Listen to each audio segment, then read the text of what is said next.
저는 요즘처럼 그 개인 청결에 신경을 많이 썼던 시절이 없었던 것 같아요.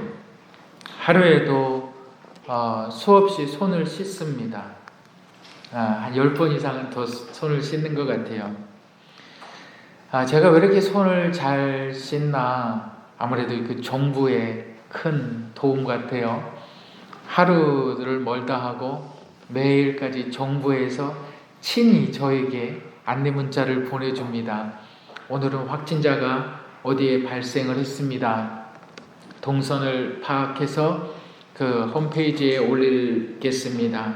가급적 집회를 참석하지 마시고 소셜 디스턴스, 사회적 거리를 지켜주시길 바랍니다.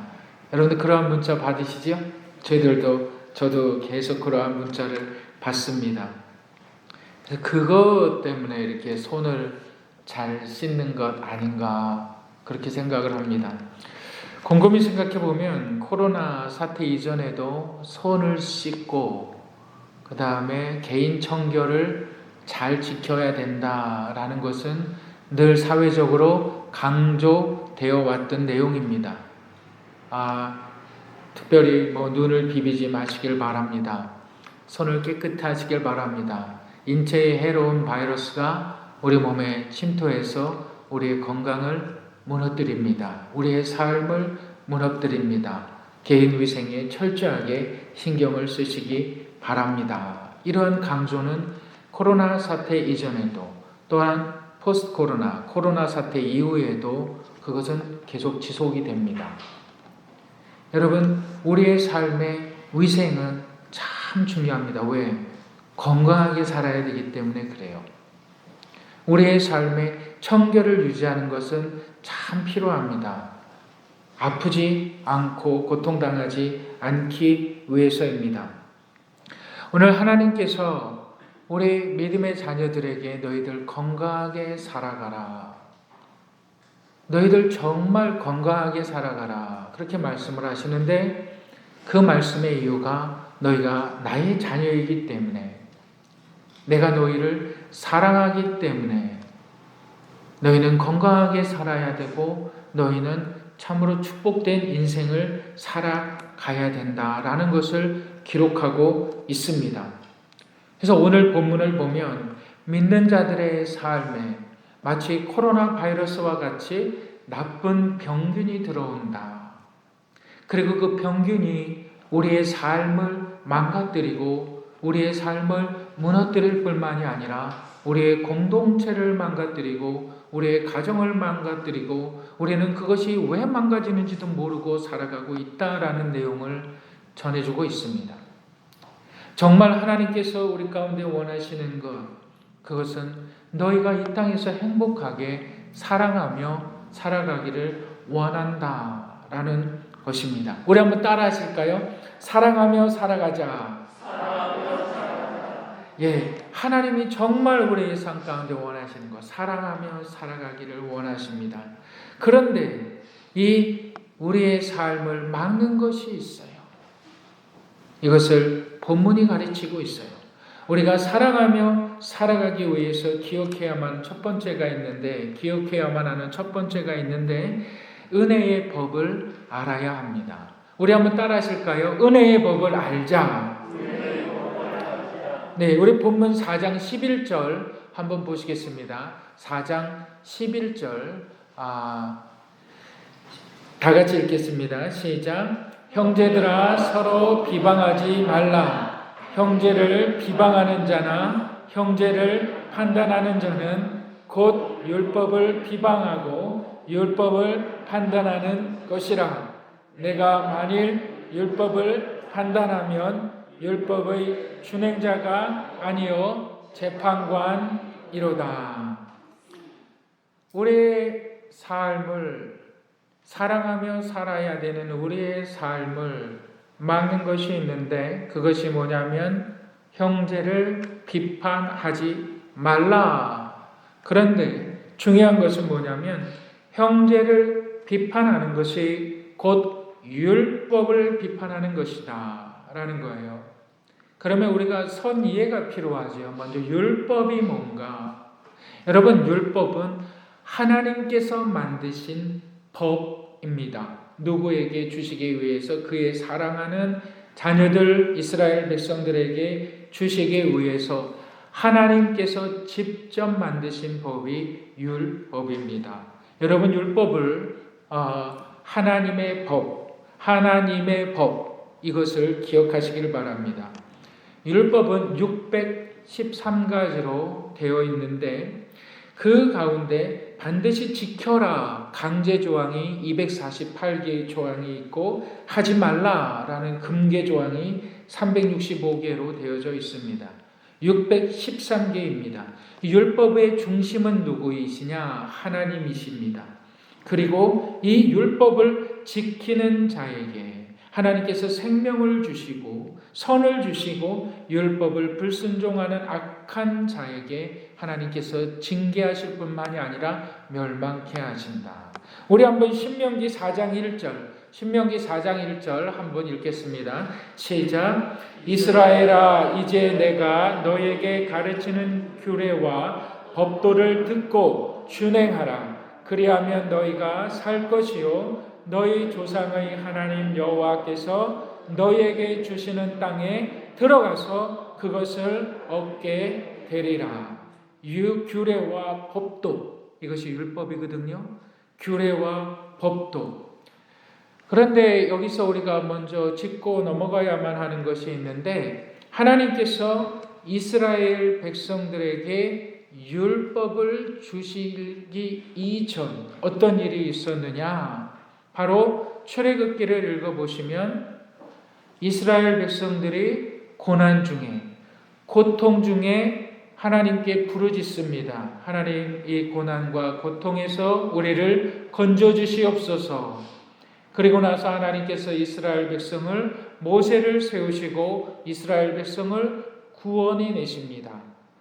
그리고 하나님의 구원을 통해서 이스라엘 백성들은 홍해를 건너가서 하나님께서 약속하신 그 가나안 땅에 들어가게 되는 것입니다. 율법이 있기 전에 뭐가 먼저 있었느냐? 하나님의 은혜가 있었어요. 하나님의 은혜를 이스라엘 백성들이 먼저 경험을 했습니다. 여러분들 신앙생활 어떻게 하셨는가요? 교회 다니면 좋다더라. 여러분, 교회 다니면 하나님께서 축복하신더라. 여러분, 그래서 신앙생활을 하셨나요? 아니요, 진정으로 나의 삶에 하나님을 믿고 하나님의 은혜를 경험한 그 은혜가, 그 경험이 먼저 여러분들 안에 있는 겁니다. 하나님께서 먼저 여러분들에게 은혜를 주셨어요. 그리고 나서 이스라엘에게 먼저 하나님을 경험하게 하신 하나님께서 이제 그 자녀들이 하나님의 은혜 가운데 지속적으로 살아갈 수 있도록 법을 주셨습니다. 여러분, 법을 우리가 생각할 때에 법은 무서운 거라고 생각할 수가 있습니다. 법은 참으로 지켜야 되는 거라고 생각할 수가 있습니다. 여러분, 그런데 법의 가장 우선되는 첫 번째는 인간의 존엄이고 인간의 행복이고 인간이 가져야 될 행복, 인간이 누려야 될 자유, 인간이 가져야 될 인간의 존엄성을 파괴시키지 못하도록 법은 인간을 보호하는 게 가장 최우선이라는 사실을 여러분 믿으시길 바랍니다. 물론 법이 가진 특징 가운데 하나가 강제성이라는 것이 있어요. 누가 내 것을, 힘 있는 사람이 내 것을 빼앗아 가면 나는 그것을 그냥 빼앗기면서 억울하면서 참 한탄할 수도 있겠지만 법에 대하여 호소할 수가 있습니다.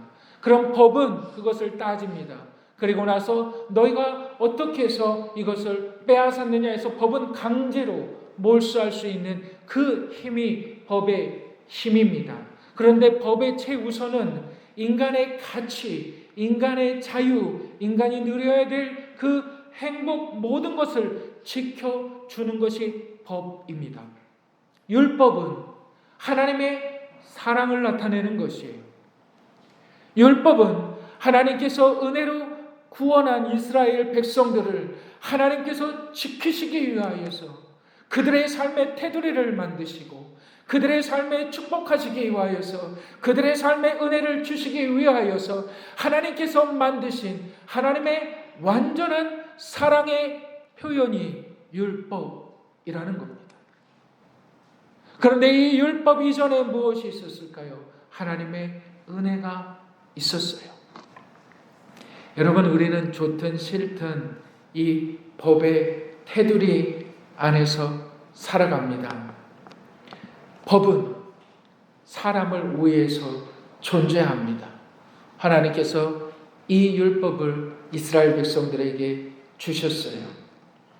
이스라엘 백성들은 올가매려고 주신 것이 아니라 그들의 삶을 통해서 하나님의 은혜를 깨닫고 그들의 삶이 사랑하며 살아가도록, 그들의 삶이 축복된 삶을 살아가도록 주신 것입니다. 모세를 통해서 주어진 이 율법을 우리가 알면 알수록 하나님의 사랑을 우리는 더욱더 깨달을 수밖에 없어요. 그런데 문제는 613가지의 율법을 우리가 다 기억할 수 있느냐? 기억할 수 없다라는 거죠. 그래서 이 구약의 율법을, 613가지의 율법을 예수 그리스도께서 오셔서 이 율법을 단 2가지로 요약을 해주셨습니다. 그것이 뭐냐? 바로 하나님을 사랑해라, 그리고 이웃을 사랑해라. 이것이 모든 율법의 총화, 강령이니라. 우리 한번 마태복음 22장 37절, 마태복음 22장 37절 다 같이 읽겠습니다. 시작. 예수께서 이르시되 내 마음을 다하고 목숨을 다하고 뜻을 다하여 주 너의 하나님을 사랑하라 하셨으니, 38절, 이것이 크고 첫째 되는 계명이요 둘째도 그와 같으니 내 이웃을 내 자신과 같이 사랑하라 하셨으니, 40절, 이 2 계명이 온 율법과 선지자의 강령이니라. 이 2 계명이 하나님을 사랑해라, 그리고 이웃을 사랑해라. 이것이 613가지의 모든 율법을 다 요약한 것이다. 예수님께서 이렇게 말씀을 하세요. 여러분, 비판이 뭘까요? 여러분, 비판은 이웃을 사랑하지 않는 것입니다. 곧 율법을 어기는 것입니다. 여러분, 그런데 하나님께서 우리의 삶에 먼저 은혜를 베푸시고 그 은혜 가운데 살아갈 수 있도록 이 법을 제정하여 주셨는데, 내가 내 이웃을 비판하고 내 이웃을 판단할 때에 내가 바로 하나님 노릇을 한다라는 겁니다. 여러분, 상대방을 비판해 보셨습니까? 비난해 보셨습니까? 뒷담화 해 보셨습니까? 재밌지요? 상대방 욕하면 얼마나 재밌는지 몰라요? 상대방 욕하면 아주 내 안에 엔돌핀이 솟아나는 것 같아요. 그것이 또한 삶이 될 수가 있어요. 식탁에 앉아서 밥을 먹기 전에도 누군가를 꼬집어 항상 비난하면, 또 그 사람 얘기, 또 이 사람 비난하고, 그러면 그것이 내 삶의 습관이 되어버리죠. 그리고 비난하면 비난할수록 얼마나 재밌는지 여러분 다 아실 겁니다. 비난하는 거 참 재밌어요. 때로는 속이 시원한 것 같아요. 그런데 우리가 비난하는 것은 나쁜 것이다, 그렇게 하면 안 된다, 이 교훈적인 의미가 아니에요. 법이라고요. 비난하면 그에 따른 징계가 있다는 거예요. 그 비난하면 하나님의 파멸이 있다는 거예요. 단순히 도덕적인 교훈을 이야기하고 있는 것이 아니에요. 비난은 곧 율법을 비난하는 것이라 이 말인 거예요. 너희가 비난함으로, 너희가 다른 사람에 대해서 판단함으로, 너희가 비판함으로 너희의 삶에 그 대가가 반드시 있다는 거예요. 여러분 법을 어겨보셨습니까? 여러분 법을 어겨서 그 법에 대한 처벌을 받아보셨습니까? 내가 잘못했습니다. 내가 실수했습니다. 다시는 안 그러겠습니다. 말을 할 필요가 없습니다. 법에 대한 처벌은 반드시 있는 겁니다. 지금 하나님께서 우리의 삶에 있어서 너희들이 사랑하며 하나님의 은혜를 경험한 너희들이 하나님의 은혜 가운데 살아가야 되는데 그 은혜를 사랑하며 살아가지 못하게 막는 것이 있는데 바로 비난이다. 그 비난이 나의 법을 깨고 있다라는. 누구의 법을 깨고 있다? 하나님의 법을 깨고 있다. 그렇다면 이게 법이기 때문에 하나님은 반드시 너의 삶을 무너뜨릴 수밖에 없다라는 겁니다. 내 건강을 무너뜨릴 수밖에 없다. 내 믿음을 무너뜨릴 수밖에 없다. 왜? 너희가 법을 깨고 있기 때문에. 그것을 본문은 이렇게 얘기하고 있지요. 너희가 왜 비난하느냐? 왜 비판하느냐? 여러분, 우리가 어떻게 상대방을 비난하거나 비판하지 않을 수 있을까요? 비난받는 일들을 하는 사람들이 종종 있어요. 비판받는 일들을 하는 사람들이 종종 있어요. 부모들도 그렇고요. 자녀들도 그렇고요. 교회 안에서도 그래요. 나는 아무런 잘못을 한 게 없는데 저 사람 분명히 잘못했어요. 저 사람 비난받아 마땅해요. 여러분, 그럴 때 하나님의 은혜를 먼저 떠올리시길 바랍니다. 그 사람과 나 사이에 은혜의 기억을 떠올리시기 바랍니다. 그러면 비난을 면할 수가 있어요. 여러분, 참으로 불행이 뭔지 아십니까? 나와 그 사람 사이에 은혜의 기억이 없는 것이 불행입니다. 내가 이 사람을 비난하려고 해도 그 사람이 언젠가 내가 어려울 때 나를 도와줬었지, 그 사람이 언젠가 힘들 때 내 어깨를 두들겨 주었지, 그 사람이 지금은 나에게 이렇게 악한 일을 했어도 그 사람이 나를 언젠가 도와줬었던 그 사람이지. 그 기억들을 떠올리시기를 주님의 이름으로 축복합니다. 은혜를 기억하세요. 지금은 관계가 틀어졌어요. 지금은 그 사람과의 관계가 끊어져 있다 할지라도 에이, 나쁜 사람이라고 말하지 마세요. 에이, 잘못된 사람이라고 말하지 마세요. 그 은혜를 먼저 기억해내시기를 주님의 이름으로 축복합니다. 하나님이 먼저 우리 가운데 은혜를 베푸셨어요. 여러분, 우리가 죄인 되었을 때에, 죄인의 상태에 있을 때에, 죄에 빠져 있을 때에 하나님께서 그 아들 독생자 예수 그리스도를 이 땅에 죄인들을 위하여 먼저 보내셔서 하나님의 아들도 알지 못하고 예수 그리스도가 누군지도 알지 못하는 그 파렴치한 죄인들을 위하여 죄가 없으신 예수 그리스도께서 죄인들을 위하여 죄가 없으신 그분께서 죽으셨다. 여러분, 그분이 먼저 우리를 사랑하셨습니다. 그리고 그 제자들이 나중에 예수 그리스도의 부활을 통해서 예수 그리스도의 사랑을 그들의 삶을 통해서 깨달아가기 시작합니다. 이것이 하나님의 은혜였구나.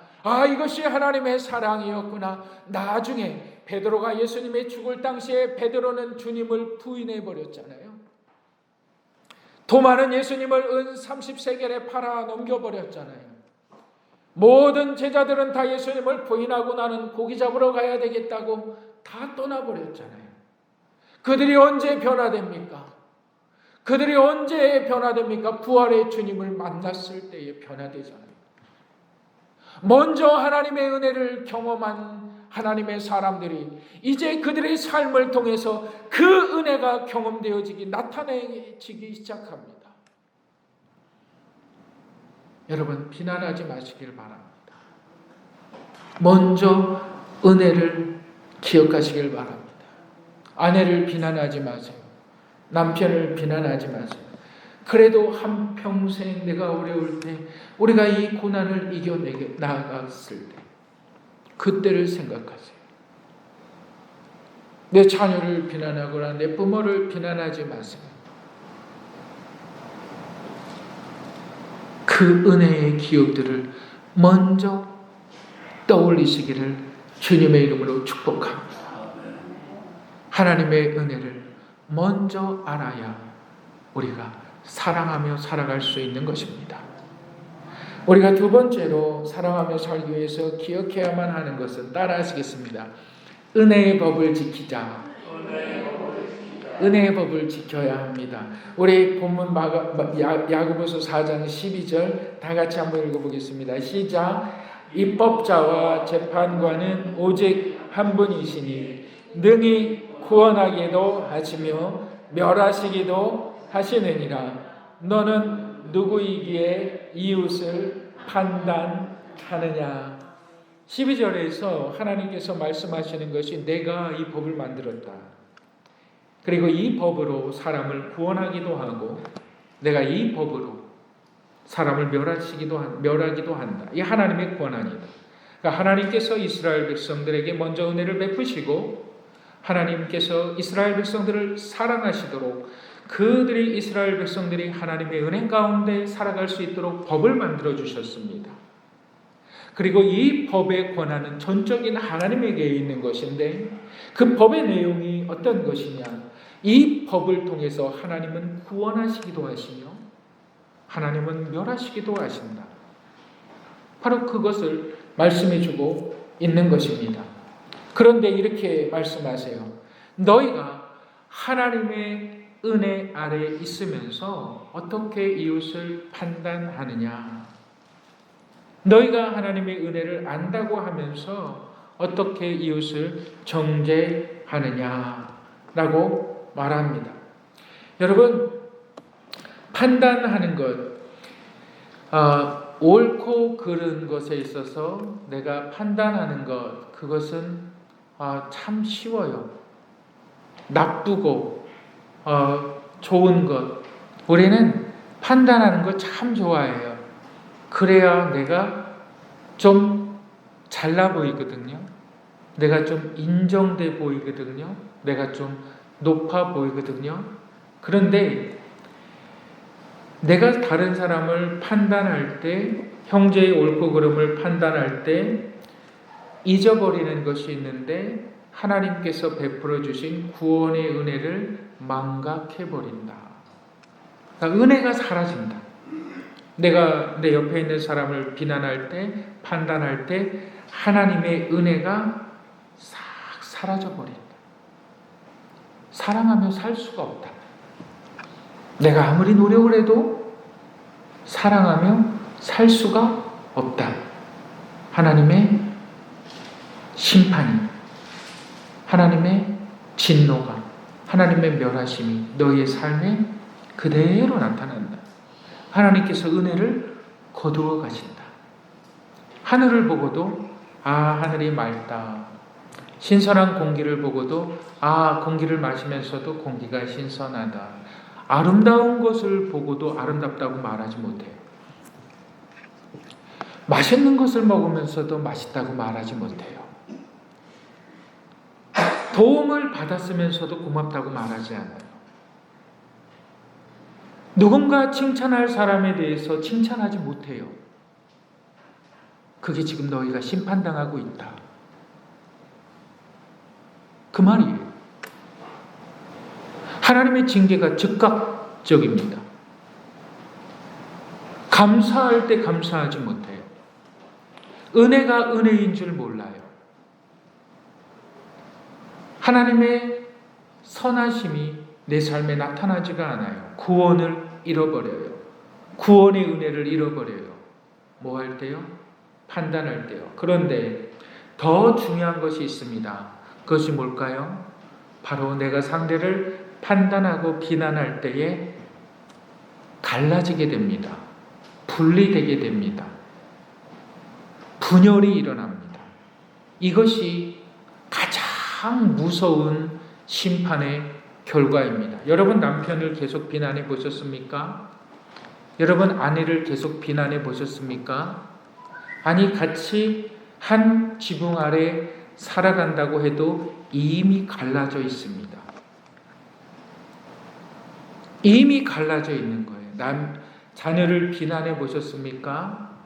비난은 그 종착역이 갈라지는 겁니다. 등을 돌리는 겁니다. 여기에 공동체의 파괴가 있는 거예요. 교회 공동체의 파괴가 어디에서 있느냐? 바로 비난에서 있는 거예요. 누가 뭘 잘못했다더라, 누가 뭘 잘못했다더라, 누가 뭘 실수했다더라. 그것이 많은 사람들의 입소문을 타고 퍼져나갑니다. 그리고 나타나는 현상이 사람들이 떨어져 나가는 거예요. 그것이 공동체의 분열입니다. 비난의 끝은 가정에서도, 비난의 끝은 교회에서도, 비난의 끝은 사회에서도 분열입니다. 나누는 겁니다. 분열. 여러분 그 미국의 그 미네소타 주에서 그 조지라는 그 흑인 남성 20대죠. 흑인 남성이 경찰에 체포가 되는 과정에서 경찰이 그의 목을 눌러서 그 사망하는 사건이 벌어집니다. 그랬을 때에 미네소타 그 주에서 막 그 바이런스 사태가 막 일어나죠. 폭력적인 사태가 막 일어나요. 그러면서 뭐가 일어납니까? 흑인들 폭동이 막 일어나요. 그러면서 그 백인 파트하고 흑인 파트하고 딱 나눠버립니다. 무시당했다 이거죠. 너희들이 우리의 인권을 무시했다. 막 폭력적으로 막 일어나기 시작하죠.